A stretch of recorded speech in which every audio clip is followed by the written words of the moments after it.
Welcome back. साबिक कप्तान वसीम अकरम बोले हैं, कहते हैं कि इस टीम को तब्दील किया जाए, नई टीम बनाई जाए। इसमें जो प्लेयर्स हैं वो सोचते हैं कि उन्हें कोई निकाल नहीं सकता। ये क्या कहना चाह रहे हैं? हसन रज़ा से इसका आगाज़ करेंगे। हसन, वसीम अकरम भी बोले हैं, कहते हैं कि ये टीम जो है इसको तब्दील किया जाए, नई टीम बनाई जाए। ये लड़के सोचते हैं कि शायद इनको टीम से बाहर निकाला नहीं जा सकेगा। यार जब हम अपनी एक्सपर्टीज देते हैं, हमने भी थोड़ी बहुत क्रिकेट खेली हुई है, तो कुछ लोग मानते नहीं हैं। हाँ। और जब दूसरे बोलते हैं तो बाद में कहते हैं ये हो गया भाई, आप उस चीज़ का हिस्सा हैं। आप लोग सारे, आप लोग पूरी दुनिया की लीगों में खेलते हैं, आप लोग हर जगह पे जाके एक प्लेयर को वॉच करते हैं, आप लोग फ्रेंचाइजी की क्रिकेट में जाके तारीफें करते हैं कि यार प्लेयर चंगा है, एंड खिला लो। हाँ, ठीक है ना। तो ये प्लेयर खिलाते हैं, एक दफ़ा बुराई करते हैं, बाद में जाके कहते हैं कि यार मैं आके बताऊंगा बाद में। हाँ। आप कब बताएंगे? पाकिस्तान की 20-15 साल से क्रिकेट देखें कहाँ चली गई है, और इर्द गिर्द वही लोग घूम रहे हैं, वही चीज़ें घूम रही हैं। इसको बेहतर किस तरह से करना है। इस मुल्क में जो क्रिकेट है, एक कौमी खेल जो हॉकी था, वो तो खैर ख़त्म होता जा रहा है, और जिस तरह स्क्वॉश सीख लें, मगर क्रिकेट एक गेम रह गया जिसमें हाई फाई आपके कॉन्ट्रैक्ट होते हैं, आपके सेंट्रल कॉन्ट्रैक्ट हैं, आपका लाइफ स्टाइल चेंज होता है आपका। यानी कि जब आप किट बैग लेके जाते हैं तो वो सिर्फ प्लेन में नहीं, वो आपको होटल में मिलता है, रूम में जाके। यहाँ तक की रिसोर्सेज आपको मिलती हैं ज़िंदगी में, तो उसमें आप पॉजिटिव नहीं आ रहे, उसमें आप क्रिकेट अच्छी नहीं खेल रहे। और बड़ा अच्छा हसन, आप ये बात कर रहे थे कि यही लोग टीमें बनाते हैं। कौन लोग ये टीमें बनाते हैं? देखें, वही सिलेक्टर्स होंगे। उसके बाद पीएसएल हमारा जो है प्रोडक्ट बना हुआ है, और हमारा डोमेस्टिक क्रिकेट नहीं है। अभी ग्रेड 2 हो रही है, ग्रेड 1 हो रही है, प्रेसिडेंट ट्रॉफियाँ हो रही हैं। उसमें कोई देख लें प्लेयर्स जहाँ खेल रहे होते हैं, सिर्फ 2 अंपायर खड़े होते हैं, एक स्कोरर होते हैं वहाँ पर, और कोई नहीं होता। वहाँ से प्लेयर परफॉर्म करता रहता है, 4-4 दिन 5-5 दिन। परफॉर्मेंसेज इतनी हैं प्लेयरों की, उनको जो है वो इग्नोर किया जाता है। दुनिया में, इंडिया में आप देखें, ऑस्ट्रेलिया में देखें, इंग्लैंड में देख लें, अभी जितनी सीजन क्रिकेट हो रही है, अभी तक हमारे पाकिस्तान के प्लेयर्स ड्रॉप हुए हैं, वो वहाँ पर काउंटी खेल रहे हैं। ठीक है, शान मसूद को आपने काउंटी का कैप्टन बनाया, उसके बाद टेस्ट टीम में कप्तान बना दिया वापस ला के। तो उस्मान खान को 5 साल से वो दुबई में खेल रहे थे, उनको वापस लेके आ गए। मेरे ख्याल में हम जब आवाज़ लगाते हैं यार ये प्लेयर बहुत अच्छा खेल रहा है पीएसएल में, चलो आओ जी। ये कौन लगाता है आवाज़? ये जो हमारे प्लेयर्स हैं, ये जो कोचिंग स्टाफ होता है फ्रेंचाइजीज के साथ। जी, फ्रेंचाइज के साथ जो कोचिंग स्टाफ होता है, वही क्रिकेटर हैं, सारे लोग होते हैं, और वही तारीफें करते हैं। बाद में जब टीम खराब खेलती है तो कहते हैं मैं आगे बताऊंगा ये प्लेयर्स जो हैं ऐसा खेल रहे हैं, और टीम तब्दील कर दी। वसीम अकरम साहब की बात कर रहे हैं आप? बहुत सारे लोग हैं ऐसे सर। नहीं, अभी ये तो वसीम अकरम ही कह रहे हैं ना। हाँ, वो भी कह रहे हैं। मुझे लग रहा है कि लुकमान आज जो है ना, वो हसन रजा को लुकमान जो है वो या तो जेम्स बॉन्ड 007 समझ रहे हैं, या कोई फौजी समझ रहे हैं, या फिर चेयरमैन क्रिकेट बोर्ड समझ रहे हैं, या फिर बाबर आजम समझ रहे हैं। बस एग्जैक्टली कुछ ना कुछ समझ रहे हैं, क्योंकि पाकिस्तान जिस तरह खेला है क्रिकेट, अभी खेल रहा है वर्ल्ड कप में, कोई तैयारी नहीं है, तो वो क्या है, सब कुछ हसन रजा ही बता दें बस। चले जुएब, आपकी तरफ आ जाता हूं। मुझे बताएं ना कि एक तो इस पर भी कमेंट कीजिएगा, जो वसीम अकरम कह रहे हैं कि पूरी टीम ही तब्दील करनी चाहिए, और साथ में कहा कि इन लड़कों को लगता है कि इन्हें कोई तब्दील नहीं कर सकता। और दूसरा मुझे बताइएगा कि वहाब राज का बचना कह रहे हैं कि मुश्किल है, वाकई वो भी इस सारी सर्जरी के अंदर आ जाएंगे या वो बच निकलेंगे? देखिए, मैं पहले ये क्लियर कर दूं कि हसन रजा से बहुत ज्यादा सवाल पूछे, मुझे खुद भी अच्छा लगता है, बड़ा अच्छा बोलते हैं।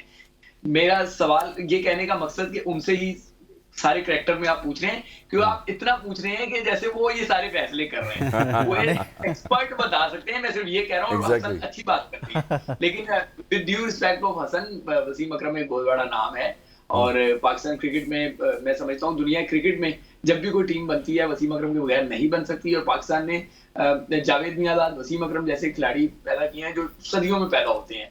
तो सर वो अपने जैसे ड्यू टू रिस्पेक्ट, वो इंजमाम भाई और सारे रिस्पेक्ट करता हूँ, मैं उनके साथ भी खेलता हूँ। तो वो जो 90s में खेल रहे थे, उनको भी किसी लोगों ने, किसी बड़े लोगों ने पिक करके लेके आए थे टीम में। अब आप लोग क्रिकेट के सर्कल में पूरे साल रहते हैं, आप लोग सिलेक्शन कमेटी में रहते हैं, तो अपने जैसे प्रोड्यूस करके दिखा देना, आप लेके आ जाए ना। वो बाद में कब लेके आएंगे आप मुझे ये बताएं। आप कभी डोमेस्टिक में नहीं गए, आपने कभी ग्रेड 2 का मैच नहीं देखा, आप ऑन द फील्ड कहीं जाके देखते नहीं है प्लेयर को, धूप में जाके, गर्मी में जाके, कौन प्लेयर कितने स्पेल कर रहा है बॉलिंग के, कौन डोमेस्टिक में खेल रहा है, तो कैसे वो कह रहे हैं पूरी टीम चेंज कर दें। सर, वसीम अकरम कभी भी सिलेक्शन कमेटी में नहीं रहे, कभी भी कोच नहीं रहे। वसीम अकरम जो है वो कभी इस तरफ आए नहीं है। पाकिस्तान क्रिकेट बोर्ड की बात कर रहा हूँ, पीएसएल की बात नहीं कर रहा, ठीक है। और पीएसएल में वो मेंटोर्स रहे हैं। एनीवेज, बात ये है कि वसीम अकरम जो बात कर रहे हैं बिल्कुल सही बात कर रहे हैं। असल प्रॉब्लम ही तो यही है, जब आप किसी लड़के को ये फेयर खत्म हो जाए कि वो कुछ भी कर ले, उसको टीम से नहीं निकाला जा सकता। ये सिर्फ बाबर आजम की कहानी नहीं है, ये सिर्फ जो है वो शाहीन अफरीदी या मोहम्मद रिजवान की कहानी नहीं है। ये तो फिर भी ऑन एंड ऑफ परफॉर्म कर देते हैं। शादाब खान कहाँ परफॉर्म करते हैं, कहाँ परफॉर्म करते हैं शादाब खान, लेकिन उसके बावजूद वो टीम में टिके रहते हैं। तो पीएसएल में सर, पीएसएल में वो पीएसएल में भी कहाँ परफॉर्म किया, आप जाके देखिए ना। अगर वो बॉलिंग ऑलराउंडर है तो भी परफॉर्म नहीं किया, अगर वो बैटिंग ऑलराउंडर है तो भी परफॉर्म नहीं किया। समझ रहे हैं, वो जो है उन्होंने कहीं परफॉर्म नहीं किया। वहां तो उसामा मीर था परफॉर्मर, जो लेग स्पिनर था हमारा, तो बात ये है कि वसीम अकरम जो बात कर रहे हैं ये इसी वाले तो बात कर रहे हैं कि इनकी परफॉर्मेंस हो ना हो, इनको पता है कि मैं बादशाह का हूँ, बादशाह को पता है वजीर मेरे साथ है, तो ये सब एक दूसरे को लेके चल रहे हैं। जब तक इनको बाहर नहीं उठाया जाएगा, जब तक इनको ये टेस्ट नहीं करवाया जाएगा कि अगर परफॉर्म नहीं करेंगे तो घर का रास्ता ये है, एग्जिट डोर ये है, तब तक ये ऐसे ही पाकिस्तान क्रिकेट तबाह होती रहेगी। वसीम अकरम की बात पे अमल करना चाहिए और अब वैसे भी होने जा रहा है। और जहां तक रही बात आपकी कि मेजर स्टेप्स, हाँ फेस सेविंग के लिए कुछ स्टेप्स जरूर उठाए जाएंगे। तो फेस सेविंग के लिए ऐसा नहीं हो सकता कि आप जो है वो हल्की सी लाली को सुर्खी लगा लें, बड़े चीजें दिखाई जाएंगी। अल्लाह करे कि जो दिखाई जाए वो हो भी। नहीं, वहाब उस सर्जरी में आएंगे कि नहीं जिस सर्जरी की बात चेयरमैन पीसीबी ने की है? हसनैन इस बुलेटिन के मेरे ख्याल शो के बाद एक ब्रेकिंग न्यूज दे रहे हैं, वो हमारे साथ उसमें ब्रेक में जिक्र भी कर रहे थे, तो मैं नहीं चाहता कि हसनैन का जो है ना क्रेडिट हम ले जाएं, उसको खबर देने दें। नहीं, वो खबर देंगे, लेकिन यहाँ पर भी हमें लोग सुन रहे हैं ना, हम चाहते हैं कि आप थोड़ा सा तो बताएं ना हमें। हसनैन बताएंगे ना खबर, हसनैन की। हसनैन भाई आज खामोश से बता नहीं खबरें। जज साहब को सब कहते हैं कुछ आज पता है। कनाडा का मैच होने था, इसके बाद और बताऊंगा। जज साहब को सब कुछ पता है। सिर्फ जज साहब जो है वो मेरे बड़े हैं, मैं इनका एहतराम करता हूँ। वो वैसे ही जो है मेरे ऊपर वो कर रहे हैं, हालांकि खबरें इनको मेरे से ज़्यादा पता है। लेकिन एक बात जज साहब से मैं भी पूछना चाहूँगा और मेरा एक सवाल पूरी कौम के साथ है। हम वहाब रियाज को हटा देंगे, हम बाबर आजम को हटा देंगे, या हम किसी सीनियर प्लेयर को बैठा देंगे, लेकिन मसला ये है कि मोहसिन नकवी साहब को कौन पूछेगा? वहाब रियाज को लाने वाले मोहसिन नकवी हैं, बाबर आजम को लाने वाले मोहसिन नकवी हैं, गैरी क्रिस्टन को लाने वाले मोहसिन नकवी हैं, हफीज़ को घर बैठाने वाले और अजहर महमूद को लाने वाले मोहसिन नकवी हैं। वो भी तो कोई जवाब दें। और मैं पहले दिन से मेरा ये मौक़िफ़ है, शायद शोएब भाई को भी काफ़ी अरसे से मेरे प्रोग्राम में आ रहे हैं, उनको पता होगा कि ये पीसीबी की जो जॉब है ये फुल टाइम जॉब है। आप इसको पार्ट टाइम वज़ीर दाखिला रहते हैं, पार्ट टाइम आप जो है वो चेयरमैन पीसीबी हो जाते हैं, तो कम से कम इनको भी कोई जवाब जो है वो इनसे पूछ ले कि मोहसिन नकवी साहब आपकी प्रायोरिटीज़ में क्या है? क्या आपकी प्रायोरिटी में पाकिस्तान क्रिकेट बोर्ड है या इंटीरियर मिनिस्ट्री है? क्या कुछ है वो हमें बता दें। देखिए, आप शोज में तो ये बात करते रहे हैं, सवाल उठाते रहे हैं, अपने न्यूज बुलेटिन्स में भी आप ये सवाल उठाते रहे हैं। मैं ये समझता हूँ कि आने वाले तकरीबन 3 से 4 दिन में एक प्रेस कॉन्फ्रेंस होने जा रही है लाहौर में, और मुमकिन तौर पे मोहसिन नकवी ही वो प्रेस कॉन्फ्रेंस कर रहे हैं, और उस प्रेस कॉन्फ्रेंस में वर्ल्ड कप का डिबैकल भी वो बताएंगे, जो मेरी अभी तक की इत्तलात हैं। और इस सिलसिले में बहुत सारे वो और भी काम कर रहे हैं। तो मैं एबीएन से भी दरख्वास्त करूंगा कि जिस तरीके से आपको ब्लंट होकर बात करने की वो इजाजत देते हैं, इसी तरीके से ये मुमकिन करें कि आप उस प्रेस कॉन्फ्रेंस में हों। ये सवाल आपको मोहसिन नकवी से डायरेक्ट पूछना चाहिए, तो वहां पे आप होंगे तो यकीनी तौर पे जरूर पूछेंगे इंशाल्लाह इंशाल्लाह। अच्छा, गैरी क्रिस्टन भी बोले हैं, कोच भी कह रहे हैं कि भाई गैरी क्रिस्टन सरप्राइज हो गया। मैं आपकी बात रोक रहा हूँ, वैसे मुझे बाबुल याद आ गए, यकीन करें। मैं उनका पेशेंट को मानता हूँ और मैं दाद देता हूँ उनके पेशेंट की, कि जिस तरह से मैच हार रहे थे और उसके बाद वो कहते हैं कि मेरे कहने के मुताबिक टीम एग्जीक्यूट नहीं कर रही है, 120 रन नहीं किए। और वो साउथ अफ्रीकन प्लेयर, मुझे पता है 90s में जो हमारे अगेंस्ट खेले, वो शुएब अख्तर फास्टेस्ट बॉलर थे, उनको बॉल करते थे तो 2 फुट क्रीज से खड़े होकर खेलते थे। तो वो जिस तरह आप बैटरों को समझा रहे हैं या वो देख रहे हैं, वहाँ पर सरप्राइजिंग होंगे खुद के क्या हुआ। मेरे ख्याल में उन्होंने भी इस्तीफा दे दिया होगा, चैंपियंस ट्रॉफी के लिए इस्तीफा उनसे मांगा होगा। अभी बीच में शायद इंडिया के कोच थे उससे पहले। तो यही चीज़ है कि पाकिस्तान टीम जो है वो खुशी जो है वो कम देती है, 2 ज़्यादा देती है। हसन, अगर याद हो इसी शो में मैंने आपको कहा था कि चीफ सिलेक्टर भी बाबर आजम है, टीम जो हेड कोच है वो भी बाबर आजम है। ये मैंने ऐसे नहीं कहा था, समझ एक बात। तो गैरी क्रिस्टन का बयान है तो उसकी बेबसी को जाहिर करता है। अभी तो आप आने वाले दिनों में देखें, आपको मैं कह रहा हूं कि कुछ भी सामने नहीं आया अभी तक, 25% चीजें भी सामने नहीं आई, समझ आई बात। कल जो प्रेस कॉन्फ्रेंस हुई अजहर महमूद की, उसके बाद जो प्रेस कॉन्फ्रेंस खत्म होने के बाद 15 मिनट में जो ड्रामा हुआ वो मैं अभी आपको नहीं बता रहा, मैं उसका इंतजार कर रहा हूँ इस मैच के नतीजे का। जब इस मैच का नतीजा आ जाएगा जो आज हो रहा है, तो फिर मैं आपको बताऊंगा कि उस 15 मिनट में क्या हुआ। फिलहाल आपको ये बता देता हूँ कि कल पाकिस्तान को ट्रेनिंग करना थी, लेकिन पाकिस्तान को ट्रेनिंग नहीं की, कैंसिल कर दी। अब ये आपको याद दहानी करा दूं कि अमेरिका में पाकिस्तान के ट्रेनिंग सेशन बारिश की नजर होते रहे। अमेरिका में पाकिस्तान को वार्म अप मैच नहीं मिला, अमेरिका में पाकिस्तान सही से अपने हाथ पांव नहीं खोल सका। तो फिर उस ऐसे में अब तक के 2 ट्रेनिंग जो है 2 बारिश की नजर हो गए और 2 ट्रेनिंग सेशन उन्होंने कैंसिल करवा दिए, मुलतवी कर दिया। अच्छा शुएब, मैं आपसे ही जान लेता हूं, जो कोच कह रहे हैं कि इस टीम में वो 7 खिलाड़ी भी शामिल हैं जो ऑस्ट्रेलिया से सेमीफाइनल T20 का हारे थे, फिर इसमें 6 प्लेयर वो शामिल थे भारत के खिलाफ जो खेल रहे थे, जो 2022 में इंग्लैंड के खिलाफ फाइनल में शामिल थे। वो ये कहना क्या चाह रहे थे? यार वो मैं आपको कह रहा हूँ ना, रिपोर्ट जो है वो हो सकता है मीडिया पे आ जाए, कहीं से लीक हो जाए, कहीं से लीक कर दी जाए। वर्ल्ड कप गुजरने तो दे मेरे भाई, भूचाल तो अभी आने हैं, अभी भूचाल आए नहीं है। थोड़ा मैं सा आपको तो बार-बार बता रहा हूं, हल्की सी पाकिस्तान ढोलकी तो बजाए ना शुएब भाई, इस तरह तो मजा नहीं आ रहा ना यार। पाकिस्तानी इसी पे सर पकड़ के बैठे हुए हैं। वो भाई को रिपोर्ट लिखने तो दें, अभी तो वर्बली बात हुई है, वो रिपोर्ट लिखने तो दें, लीक हो जाएगी। क्या पता, मुझ पे इतने इल्जाम लगते रहते हैं कि मैं लीक्स करता हूँ, क्या पता। शोएब भाई आज लुकमान बड़े फ्रंट फुट पे खेल रहे हैं। नहीं, ये फ्रंट फुट पे नहीं खेल रहे, ये समझ रहे हैं कि ये कोई इन्वेस्टिगेटिव ऑफिसर है और हम जो है वो कोई पता नहीं क्या कोई जुर्म करके आए हैं भाई, अल्लाह का वास्ता है। नहीं ऐसी बात नहीं है। चले हसनैन, आप बताएं कि जो कोच की जानिब से ये बयान सामने आया, चलें वो रिपोर्ट जो कोच लिखेंगे टीम के बारे में, इस टूर के बारे में, इस टूर्नामेंट के बारे में, पाकिस्तान टीम का और प्लेयर्स का कंडक्ट कैसा रहा, क्या मसले मसाइल थे, तो वो तो वक्त आने पर सामने आएंगी। लेकिन अभी जो वो ये कह रहे हैं कि भाई एक और चीज़ भी उन्होंने कही कि अगर जो सीनियर प्लेयर्स हैं वो बेहतर ना हुए, जदीद खेल से वो बहुत पीछे रह जाएंगे। इसका मतलब है वो इस चीज़ को महसूस कर रहे हैं कि पाकिस्तान जो जदीद क्रिकेट है उससे बहुत दूर है। देखिए वो गोरा कोच है, वो आपको इशारतन चीज़ें बता सकता है। उसने इशारे से बताया कि 6 प्लेयर वही हैं जो कि 2022 का फाइनल खेले, 7 प्लेयर वो हैं जो कि इस टीम में 2021 का सेमीफाइनल खेल चुके। मतलब ये है कि वो आपको इशारतन बता रहे हैं कि इस टीम में कुछ ना कुछ गड़बड़ है, कुछ कहीं ना कहीं ग्रुपिंग है जिसकी वजह से ये परफॉर्म नहीं कर रहे। पहले हम हमेशा बात करते थे कि इन्होंने पाकिस्तान क्रिकेट बोर्ड के क्रिकेट टीम के जो दरवाजे हैं उनके ऊपर ये दरबान बन के खड़े, ये किसी टैलेंटेड आदमी को अंदर नहीं आने देते। उस वक्त एक ट्राइके की बात करते थे, शोएब जट साहब करते थे और उनकी ये बात बाद में सारी दुनिया ने तस्लीम की। लेकिन अब जब वही ट्राइका टूट गया है तो अपनी परफॉर्मेंसेस भी डाउन हो गई हैं क्योंकि उतने ये कैपेबल हैं नहीं और इनकी अपनी जो परफॉर्मेंसेस डाउन हुई है। जी सॉरी अजनैन, मैं आपको इंटरप्ट कर रहा हूँ। लुकमान इसी तरीके से ऑन रिकॉर्ड है, मैं चाहे जहां पहले जॉब करता था वो हो या हसनैन के शोज में भी आके मैं बात करता था कि Pakistan cricket modern day cricket से 100 साल पीछे है। सही है, 100 साल महाभारत में कहता था कि बहुत पीछे है। जी। शुक्र है, थैंक यू गैरी कर्स्टन के वो भी इस बात को जो है ना एक्सेप्ट कर रहे हैं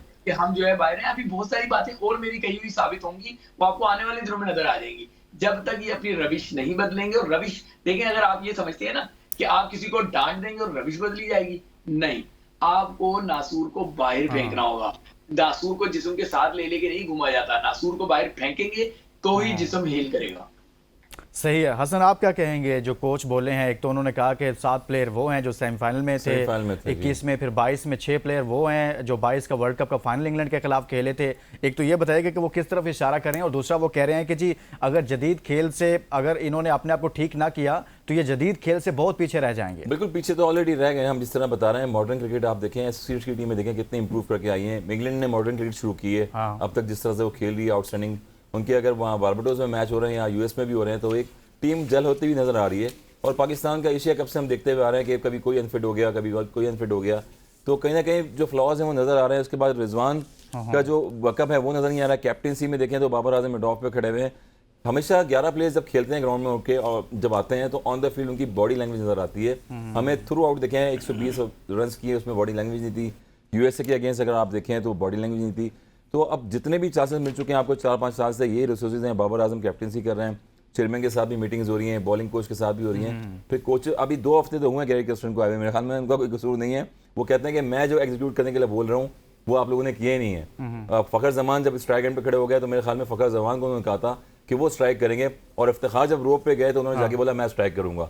तो जब एक कोच की आप नहीं सुन रहे हैं और ऑफिसर जो प्लान दे के जा रहे हैं आपको, तो मेरे ख्याल में बहुत बड़ा सेटबैक है। सर सुने तो वो एक बात की कि रिजवान का बैकअप नजर नहीं आता ना। मैं आपको सिर्फ एक मिसाल देता हूं, 2021 की बात है। सेंट्रल पंजाब की जानिब से खेलते हुए मोहम्मद इखलाक ने थोक के हिसाब से रन्स बनाए, तो उनको अब्दुल रज़ाक साहब ने कहा कि उस वक्त के चीफ सेलेक्टर मोहम्मद वसीम साहब कज़ाफ़ी स्टेडियम में आएंगे, आपको देखेंगे, आप अगर इस फाइनल मैच में परफॉर्म कर गए तो आपको मैं टीम में सिलेक्ट करवा दूंगा। मेरा ख्याल है कोई 50 रन पे 6 खिलाड़ी आउट थे और वहाँ पे आके इखलाक ने 94 रन बना दिया। लेकिन अगले दिन टीम अनाउंस हुई तो उसमें ना सरफराज अहमद का नाम है और ना ही इखलाक का नाम है। वो बंदा परेशान होकर बैठ गया और बाद में हमने जब पता किया तो पता ये चला कि रिजवान और बाबर की मीटिंग हुई और उन्होंने कहा कि हमें अगर बैकअप में विकेट कीपर चाहिए तो सरफराज अहमद चाहिए, उसके अलावा हमें बैकअप विकेट कीपर कोई चाहिए ही नहीं। तो फिर बहस इस काम पे तमाम हुई कि जी ठीक है, ना सरफराज होंगे और ना ही अखलाक होंगे, तो बैकअप तो आपने बनने नहीं दिया। पिछले 4 साल की ये कहानी है, एक साल की कहानी नहीं है। 4 साल ये टीम के दरवाजों के ऊपर दरबान बन के खड़े रहे। और पाकिस्तानी प्लेयर्स के लिए जाती है। देखें सरफराज कितनी आप विकेट कीपिंग भी कर रहे थे, बिहाइंड द स्टंप जब भी मेरे ख्याल में हारिस रऊफ जैसे बॉलर्स को अप्रिशिएट किया, अब जाके उनके रनअप पे जाके उनको, हसन अली जब उनके टर्नओवर में खेले हैं उनको जाके समझाया कि आउट स्विंग नहीं करनी है, इन स्विंग करनी है। अब ऐसा लगता है कि कैजुअली आप खड़े हुए अपनी अपनी फील्ड पे प्लेयर खड़े हुए होते हैं और बस कहते हैं कि अच्छा आगे हसन, बॉल आपसे फेंकनी इसका है और आगाज जानी है। करते हैं, हम थोड़ा आगे बढ़ते हैं कि उस्मान खान को शामिल किया गया था। उस्मान खान आप समझते हैं कि फ्लॉप हो गए हैं और इसकी बड़ी वजह क्या है? शॉर्ट कमेंट कीजिएगा फिर मैं 25 करोड़ की अवाम में अपने एक ब्रेडमैन को बुला के दुबई से यहाँ आयल टीम में वहाँ खेल के T10 में यहाँ पर खिला दिया है। हाँ। और यहाँ पर मुझे अफसोस होता है कि पाकिस्तान में इतना टैलेंट है और टैलेंट के नाम पे इतने सारे प्लेयर्स खेल रहे हैं, तो क्या श्योरिटी मांग रहे थे उनसे आप? और वो श्योरिटी मांग रहे हैं PCB से कि मुझे एक श्योरिटी दें कि मैंने लंबा खेलना है, लॉन्गर खेलना है पाकिस्तान के लिए। तो मेरे ख्याल में इससे बड़ी कोई गलती नहीं हो सकती पाकिस्तान की। जो डोमेस्टिक में प्लेयर खेल रहे हैं, जो शाहीन की तरफ से सेंचुरियाँ करके आए, बहुत सारे प्लेयर ऐसे, वो लिस्टों में से कहाँ गए जिनको आप बुला के वापस रिटायरमेंट में यहाँ खिला रहे हैं? जी शुएब, आप उस्मान खान पे बात करें, हम इफ्तिखार पे भी बात करते रहते हैं, शादाब पर भी करते रहते हैं, बाकी सब पर, बाबर पर भी करते रहते हैं, लेकिन उस्मान खान को हमने काफ़ी स्पेस दी, हमने नहीं बल्कि बोर्ड ने। जी जी, उस्मान खान वापस यूएई चले जाएंगे। हाँ हाँ, ठीक है, ये मैं मिसाल दे रहा हूँ, जा तो नहीं सकते, जाहिर है उन्होंने उधर बैन लग गया है। उस्मान खान की कहानी वर्ल्ड कप के साथ खत्म हो रही है। उस्मान खान की कहानी खत्म हो गई है। हाँ, क्योंकि बैन हो गए ना 5 इयर्स वो वहाँ पर, वहाँ के लॉ के मुताबिक। और जो आने वाले जो यूए के प्लेयर्स थे जो क्वालिफाई करने वाले थे वहाँ पर, उनके लिए प्रॉब्लम हो गई है अभी। मैं आपसे ये भी ऐसे जानना चाहता हूँ कि वो उनमें टैलेंट नहीं था, मेरिट से बरक्स उनको सिलेक्ट किया गया, या फिर उनको उनके नंबर पर खिलाया नहीं गया, उनकी यूटिलाइजेशन जो थी मैनेजमेंट ठीक से नहीं कर पाई, कोई मसला हुआ, या फिर वो बस इतना ही था?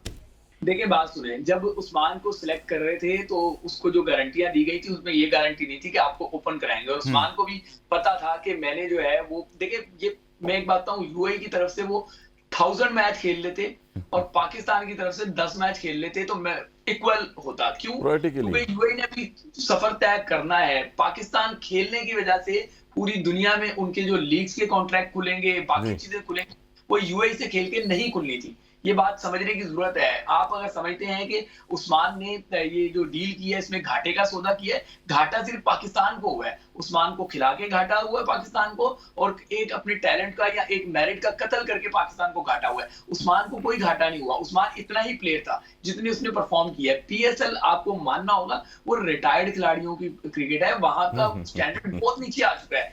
वहां का परफॉर्मर जो है वो, उसको आप जो है ना इस तरह नहीं समझ सकते कि वो दुनिया में जाएगा तो भूचाल मचा देगा, ठीक है ना? चाहे वो फिर मोहम्मद अली हो, चाहे दूसरे तीसरे हो, वो आएंगे। तो पाकिस्तान के लिए शुएब भाई एक प्रायोरिटी होती है खेलने के लिए, कितना टैलेंट हमारा रीजन में है, कितना टैलेंट हमारा जो है 19 लेवल पे है, हम टैलेंट वाले प्लेयर को खिलाते हैं। तो मैं वही बोल रहा हूँ कि 25 करोड़ के में एक टेस्ट खेले हुए प्लेयर, इंटरनेशनल खेले हुए प्लेयर यानी कि नजर नहीं आते, कई बार कोई नाम भी नहीं लेता उनका, तो वो कहाँ गए डोमेस्टिक में जो प्लेयर ने परफॉर्मेंसेस दी हुई थी? बिल्कुल आप सही कह रहे हैं। देखें वो परफॉर्मेंसेस जो है वो मैटर ही नहीं करती। ये बेवकूफ थे जो परफॉर्म कर रहे थे। ये साहिबजादा फरहान जो है, या आप इसको ले लें, क्या नाम है, कामरान गुलाम को ले लें, मीर हमजा को ले लें, मोहम्मद अली को ले लें, उसामा मीर को ले लें, बहुत बड़े बेवकूफ हैं।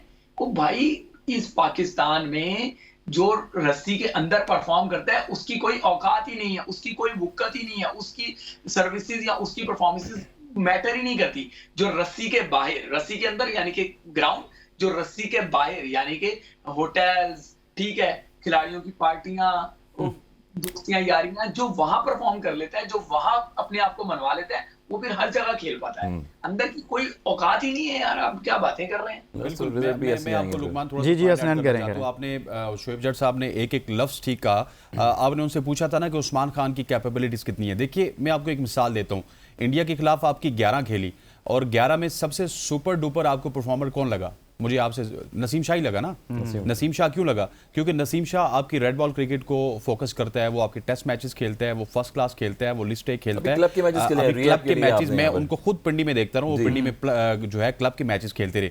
मसला ये है कि जितनी भी लीग्स हैं, स्पेशली PSL में तो स्टैंडर्ड ही नहीं है ना। रेलू कट्टे बॉलर होते हैं, रेलू कट्टे बॉलर्स को आप मार मार के जब जाते हैं आप स्टार्क के सामने और वुड के सामने, तो आपको वहां पे बाउंसर नहीं खेलना आता। मतलब नसीम शाह के अलावा किसी शख्स को यह पता नहीं है कि स्वीप कहां से मारनी है, अपर कट क्या होता है। तो ये तो आपकी क्रिकेट का हाल है, ये तो आपके मामलात का हाल है। सो ये इस तरह जो है जितनी भी चीज़ें होंगी, उस्मान खान चाहे आ जाए या साइम अयूब आ जाए या व्हाट्सएवर जो भी आ जाए, लेकिन रिजल्ट ऐसे ही होंगे, क्योंकि जब तक आप रेड बॉल क्रिकेट नहीं खेलेंगे, उसको इज्जत नहीं देंगे, तो आप पाकिस्तान के लिए कुछ नहीं कर सकते।